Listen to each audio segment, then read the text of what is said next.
In a fiery vice presidential debate, Democrats have accused J.D. Vance of sanewashing the crazy, claiming his attempt to soften his and Donald Trump's controversial stances is nothing short of deceptive. As liberal commentator Van Jones bluntly stated, voters would have to be literally on crack to believe Vance's claims. Let's break down the heated exchanges and the battle for credibility that unfolded on stage.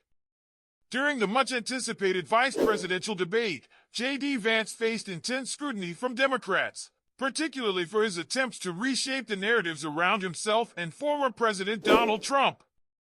Vance, who is running alongside Trump, sought to downplay their past controversies, but critics were quick to point out the glaring inconsistencies in his statements.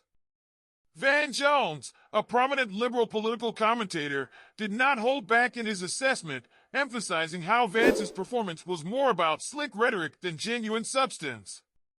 "I think what you saw tonight was the kitchen table versus the Ivy League," Jones remarked, drawing a stark contrast between the everyday concerns of Americans and Vance's polished but arguably insincere delivery. Throughout the debate, Vance attempted to navigate a minefield of challenging topics, from immigration to healthcare. However, Jones accused him of sanewashing the crazy, a term that highlights how Vance sought to gloss over or sanitize the extreme positions he and Trump have held in the past. For instance, while addressing the issue of Haitian immigrants in Springfield, Ohio, Vance claimed they were a source of economic strain, despite evidence to the contrary. When confronted by the moderators about the legal status of these immigrants, Vance deflected responsibility for fact-checking onto CBS News, insisting that the onus was on the candidates to provide accurate information. This moment illustrated a key strategy in Vance's debate performance, dodging accountability and shifting narratives while trying to present himself as a reasonable alternative to the often volatile Trump. One of the most contentious topics was the handling of abortion rights, where Vance sought to appear more moderate than his party's hardline stance.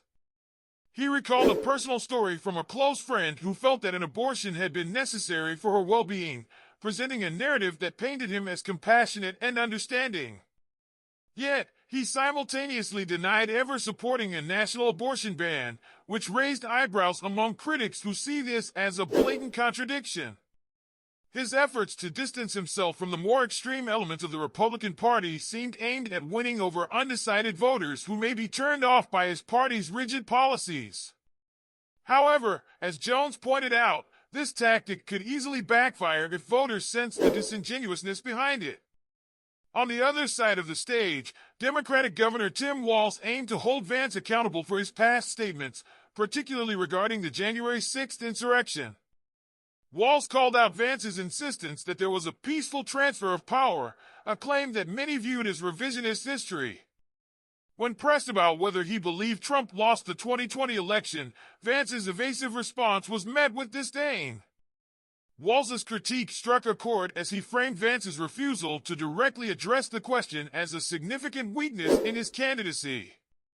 The governor's performance, while at times stumbling, sought to paint a picture of Vance as a loyal Trump follower, deeply entrenched in the rhetoric of the former president. As the debate unfolded, analysts were divided on who emerged victorious. Some experts argued that Vance's polished presentation and ability to counter the moderators' questions allowed him to gain the upper hand, despite the Democrats' scathing critiques. Jonathan Broditsky, former chief speechwriter for Trump's Attorney General Bill Barr, noted that Vance's adept handling of misinformation presented by CBS moderators showcased his readiness for the national stage. On the flip side, some commentators, like David Litt, contended that Walz's authenticity resonated more with voters, especially when he portrayed Vance as a slick politician unwilling to confront uncomfortable truths about Trump's leadership and the implications of the 2020 election results. In the end, the debate proved to be more than just a contest of policies. It was a battle for narratives in a deeply divided political landscape.